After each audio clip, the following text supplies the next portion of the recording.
Assalamualaikum warahmatullahi wabarakatuh. Di sini kami dari kelompok 5 akan menjelaskan tentang chapter 5, yaitu Industry and Competitor Analysis. Di sini kami beranggotakan saya sendiri, Heri Dwi Agung Laksono, kemudian ada Farhan Zaki, kemudian Johannes Tarigan. Yang pertama, kami akan membahas tentang tujuan analisis industri. Apa itu analisis industri? Analisis industri adalah penelitian bisnis yang berfokus pada potensi dalam suatu industri. Kemudian, apa pentingnya analisis industri?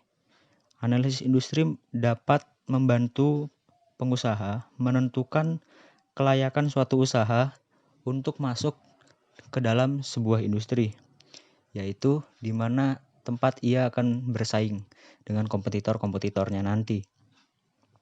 Hal tersebut memerlukan analisis yang mendalam untuk mempelajari seluk-beluk di dalam industri tersebut. Kemudian analisis ini juga dapat membantu perusahaan untuk menentukan target pasar dan menganalisa kelayakan apakah perusahaan tersebut memiliki keuntungan jika dibandingkan dengan kompetitor. Kemudian ada 3 pertanyaan besar yang harus dijawab oleh para pengusaha, yaitu apakah industri ini dapat diakses? Dengan kata lain, apakah ini adalah tempat yang realistis untuk bisnis baru dapat masuk dan berkembang? Kemudian ada apakah industri memiliki pasar yang matang untuk inovasi atau kurang terlayani? Yang ketiga, apakah ada posisi dalam industri yang menghindari beberapa atribut negatif industri secara keseluruhan? Dengan menjawab ketiga pertanyaan ini, maka dapat dilakukan analisis mengenai sebuah industri. Di sini terdapat kutipan dari perkataan Sun Tzu, kami tidak cocok untuk memimpin pasukan dalam perjalanan kecuali kami terbiasa dalam wajah negaranya, jurang-jurang dan rawa-rawa. Hal tersebut sebagai pengingat pengusaha agar dapat memahami industri yang mereka rencanakan untuk dimasuki dan di mana mereka berniat untuk bersaing. Sehingga pengusaha dituntut untuk dapat memahami setiap seluk-beluk industri tempat di mana mereka akan bersaing dengan kompetitor. Selanjutnya ada tren industri dan model 5 kekuatan. 8-30% variasi dalam profitabilitas perusahaan secara langsung dapat diatribusikan ke industri di mana perusahaan bersaing. Jadi, persaingan dengan kompetitor ini sangatlah penting bagi perusahaan. Daya tarik keseluruhan industri harus menjadi bagian persamaan ketika seorang wirausahawan memutuskan apakah akan mengejar peluang tertentu, di mana pasar yang bersaing dan penuh inovasi ini cenderung lebih menarik karena dapat menguntungkan sebuah usaha yang baru dibuat atau baru akan berkembang di sebuah bisnis. Mempelajari tren industri, tren lingkungan dan tren bisnis adalah 2 tren terpenting yang harus dievaluasi oleh wirausahawan. Pertama adalah tren lingkungan. Kekuatan suatu industri seringkali naik atau turun bukan karena kemampuan manajemen perusahaan, tetapi dipengaruhi oleh tren lingkungan yang bergeser seperti mendukung atau menolak sebuah produk dari suatu perusahaan. Tren ekonomi, tren sosial, kemajuan teknologi dan politik, serta perubahan regulasi dapat mendorong naik atau turunnya performa suatu perusahaan. Perusahaan yang memiliki produk yang berguna di lingkungan sekitar dapat lebih berkembang dan naik kinerjanya dibandingkan perusahaan yang kurang didukung oleh lingkungan. Sebagai contoh, perusahaan yang menjual produk-produk hijau atau produk-produk yang ramah lingkungan cenderung lebih memiliki prospek dan memiliki tingkat penjualan yang berkembang dibandingkan dengan perusahaan yang tidak memiliki produk-produk ramah lingkungan. Karena tren dari masyarakat saat ini yaitu meningkatkan kepekaan kepada kesehatan diri dan kesehatan lingkungan. Selanjutnya ada tren bisnis. Tren bisnis perusahaan di beberapa industri yaitu bagaimana cara perusahaan untuk mendapatkan keuntungan dari peningkatan kemampuan perusahaan tersebut dalam mencari sumber daya. Tren bisnis di beberapa perusahaan yaitu adalah mendapatkan keuntungan dari peningkatan kemampuan untuk mengelola sumber daya. Sementara perusahaan pesaing itu tidak dapat melakukannya, seperti pelayanan dengan menggunakan metode online. Dengan begitu, perusahaan dapat menghemat biaya yang cukup besar. Keuntungan tersebut bisa saja tidak dimiliki oleh perusahaan lain, sehingga startup atau usaha yang baru dirintis dapat mengikuti tren bisnis dan lebih memahami kepentingan dan keinginan konsumen mereka. Selanjutnya ada ancaman pengganti. Secara umum, industri lebih menarik ketika ancaman substitusi rendah. Artinya, produk atau layanan dari industri tidak dapat ditayangkan dengan mudah sebagai pengganti produk atau jasa yang dibuat dan dijual secara vokal industri perusahaan. Sejauh mana substitusi menekan profitabilitas suatu industri tergantung pada kecenderungan pembeli untuk mengganti alternatif. Inilah kenapa perusahaan dalam suatu industri seringkali menawarkan fasilitas kepada pelanggannya untuk mengurangi kemungkinan mereka beralih ke pengganti atau perusahaan lain, bahkan saat terjadi kenaikan harga. Jadi, suatu perusahaan itu memberikan nilai lebih agar konsumen perusahaan tersebut tidak pindah atau mencari pengganti kepada perusahaan lain. Selanjutnya adalah ancaman pendatang baru. Umumnya, industri akan lebih menarik ketika ancaman masuk rendah. Maksudnya adalah, kompetitor tidak dapat dengan mudah memasuki industri dan sukses mengikuti pelaku industri lama dalam meraih profit. Terdapat beberapa cara yang dilakukan oleh perusahaan dalam suatu industri untuk menekan jumlah pendatang baru. Teknik tersebut disebut sebagai barriers to entry. Teknik ini adalah kondisi di mana menciptakan disinsentif bagi perusahaan baru untuk memasuki industri. Berikut adalah 6 sumber utama teknik barriers to entry. 1. Skala ekonomis. 2. Diferensiasi produk. 3. Persyaratan modal. 4. Keuntungan biaya yang tidak tergantung pada ukuran. 5. Akses ke distributor. 6. Hambatan dari pemerintah dan hukum. Ini adalah sumber utama barriers to entry oleh perusahaan di industri yang sudah lama untuk menghalangi ancaman pendatang baru. Sebenarnya, ancaman terbesar bagi perusahaan baru adalah kelangsungan hidup. Terutama jika membuat perusahaan baru, apakah perusahaan yang lebih besar dengan pendanaan lebih baik akan turun tangan dan meniru apa yang dilakukan oleh perusahaan baru. Penghalang ideal untuk masuk adalah paten, merek dagang, atau hak cipta yang mencegah firma lain dari menduplikasi apa yang dilakukan oleh startup. Persaingan di antara perusahaan. Di sebagian besar industri, penentu utama profitabilitas industri adalah tingkat persaingan di antara perusahaan yang sudah bersaing di suatu industri. Ada 4 faktor utama yang menentukan sifat dan intensitas persaingan antara perusahaan yang ada di dalam suatu industri. 1. Jumlah dan keseimbangan pesaing. 2. Tingkat perbedaan antar produk. 3. Tingkat pertumbuhan suatu industri. 4. Tingkat biaya tetap. Daya tawar pembeli. Secara umum, industri akan lebih menarik ketika daya tawar pembeli adalah rendah. Pembeli dapat menekan profitabilitas industri tempat mereka membeli dengan menuntut konsesi harga atau peningkatan kualitas. Cara-cara daya tawar pembeli adalah berupa seperti konsentrasi kelompok pembeli, biaya pembeli, derajat standarisasi produk pemasok, dan ancaman integrasi ke belakang. Lalu ada daya tawar supplier. Secara umum, industri lebih menarik juga ketika berada pada posisi tawar pemasok rendah. Dalam beberapa kasus, pemasok dapat menekan profitabilitas industri yang mereka jual dengan menaikkan harga atau menurunkan kualitas komponen yang mereka miliki atau mereka sediakan.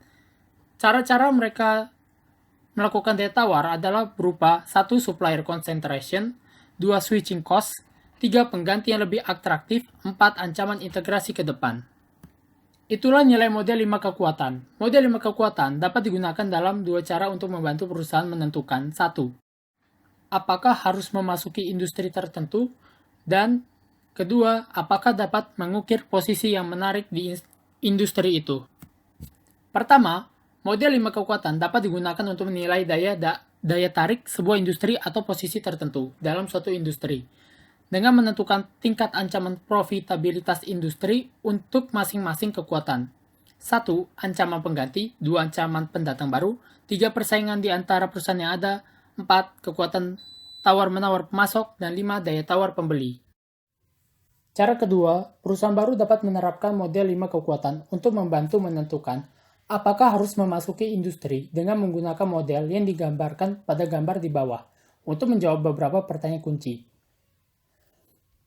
Pertanyaan pertama, apakah industri tersebut adalah tempat yang realistis untuk sebuah perusahaan baru? Jika menjawab tidak, dapat mempertimbangkan kembali usaha baru. Namun jika menjawab iya, terdapat 3 pertanyaan yang harus dijawab. Pertanyaan pertama adalah, adakah area di mana kita dapat menghindari atau mengurangi faktor-faktor yang menekan profitabilitas industri? Kedua, adakah posisi unik dalam industri yang menghindari atau mengurangi faktor-faktor yang menekan profitabilitas industri? Pertanyaan ketiga, apakah ada model bisnis superior yang sulit ditiru oleh pelaku industri lama? Jika menjawab iya, maka terdapat respon positif untuk meningkatkan kesuksesan pada perusahaan baru. Namun jika menjawab tidak, respon negatif untuk ketiga pertanyaan menunjukkan mempertimbangkan kembali usaha baru. Selanjutnya, tipe industri. Yang pertama, emerging industries. Emerging industries atau industri yang sedang berkembang adalah industri baru, di mana prosedur operasi standar belum dikembangkan. Perusahaan yang merintis atau mengambil kepemimpinan dari industri yang sedang berkembang seringkali menangkap keuntungan sebagai penggerak pertama.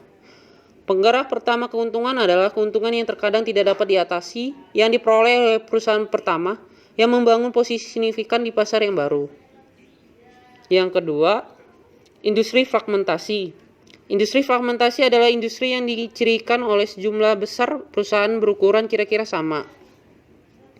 Peluang untuk startup terfragmentasi industri adalah untuk mengkonsolidasikan industri dan membentuk kepemimpinan industri sebagai hasil dari melakukan kegiatan tersebut. Cara paling umum untuk melakukan kegiatan ini adalah melalui geografi strategi roll-up, di mana satu perusahaan mulai mengakuisisi perusahaan serupa yang berlokasi di wilayah geografis yang berbeda. Selanjutnya, mature industry. Mature industry adalah industri yang mengalami peningkatan yang lambat atau tidak sama sekali mengalami permintaan, memiliki banyak pelanggan tetap, dan terbatas pada inovasi produk. Kadang-kadang para pengusaha memperkenalkan inovasi produk yang baru ke industri yang matang dan mengejutkan para petahana yang menganggap tidak ada yang baru dalam industri mereka. Selanjutnya, declining industry. Declining industry adalah industri atau bagian dari industri yang mengalami penurunan permintaan. Penyewaan DVD dan video game melalui surat atau memproduksi atau mendistribusikan buku teks hard copy adalah contoh produk terkait dengan industri atau segmen industri yang berada di beberapa negara bagian yang mengalami penurunan. Yang terakhir adalah global industry. Industri global atau global industry adalah industri yang mengalami signifikansi internasional dalam hal penjualan. Banyak perusahaan baru yang memasuki industri global dan sejak hari pertama mencoba menarik pasar internasional maupun domestik. Dua strategi yang paling umum dilakukan oleh perusahaan di industri global adalah strategi multidomestik dan strategi global. Selanjutnya kita akan membahas tentang analisis persaingan. Yang pertama, identifying competitors. Langkah pertama dalam analisis persaingan adalah menentukan siapa pesaing itu. Kemudian dilakukan identifikasi terhadap perusahaan dan produknya, seperti keunggulan dan keterbatasan yang dimiliki oleh perusahaan pesaing. Persaingan tersebut dapat berbentuk sebagai berikut. Yang pertama, persaingan langsung.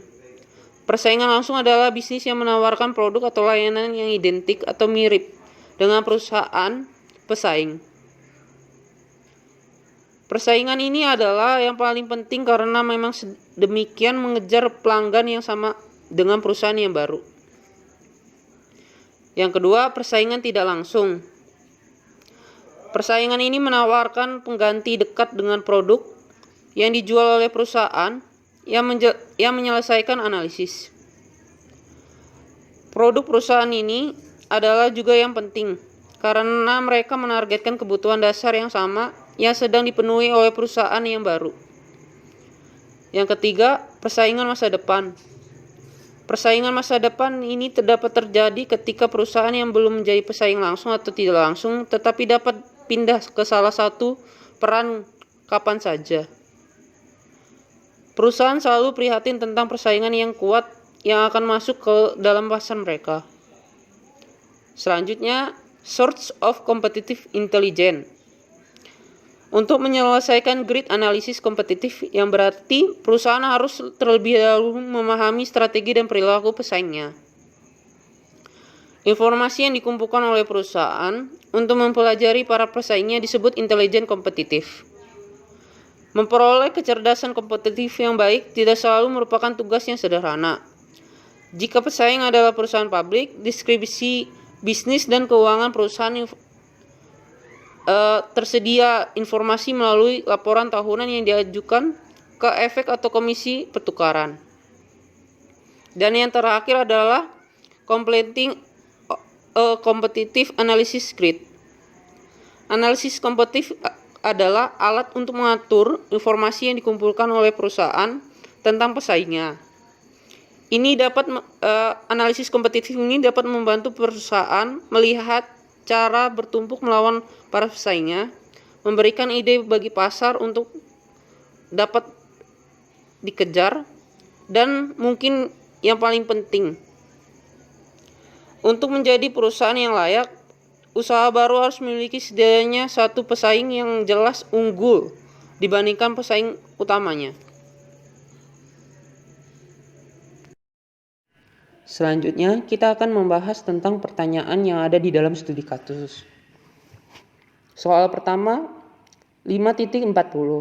Bagaimana Panera Bread memiliki posisi unik di industri restoran?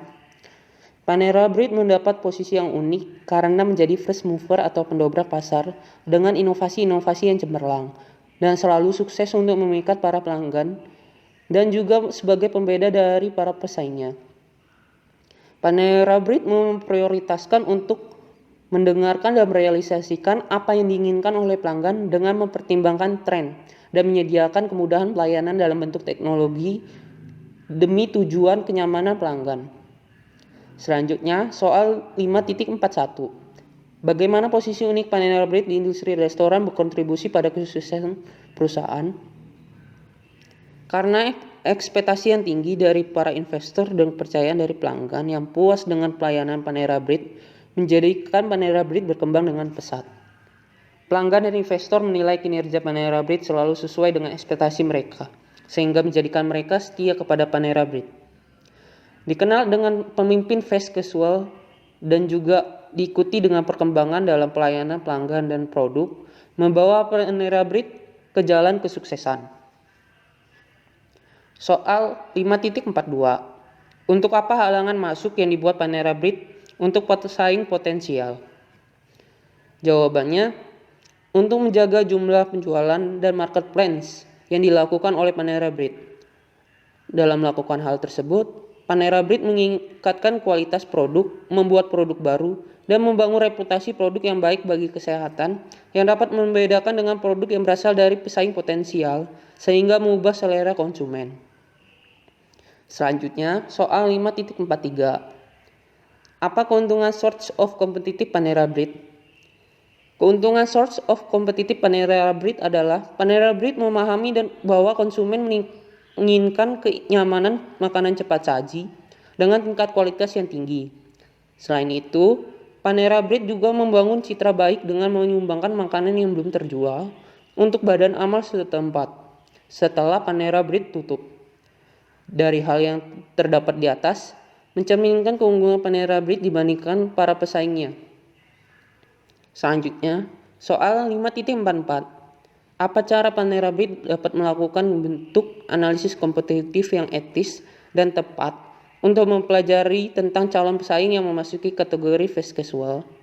Jawabannya, dalam menghadapi kompetitor yang baru dalam restoran dengan kategori fast casual, restoran Panera Bread menyempurnakan posisinya dalam misi brand restoran, yaitu sebagai restoran yang menyajikan makanan sehat yang diinginkan oleh para pelanggan, serta memberi pengalaman dan kenyamanan yang lebih baik dalam kompetisi restoran fast casual. Selain itu, Panera Bread juga memperkenalkan menu baru yang dimaksudkan untuk membantu kualitas premium dari restoran. Pada tahun 2016, restoran Panera Bread berhasil menghilangkan rasa sisa pengawet, pemanis, rasa buatan, dan warna buatan yang tetap ada di dalam item makanan. Hal ini sesuai dengan misi brand restoran sebagai restoran yang menyajikan makanan yang sehat. Sekian presentasi dari kami. Apabila ada kesalahan kami mohon maaf. Kami akhiri. Wassalamualaikum warahmatullahi wabarakatuh.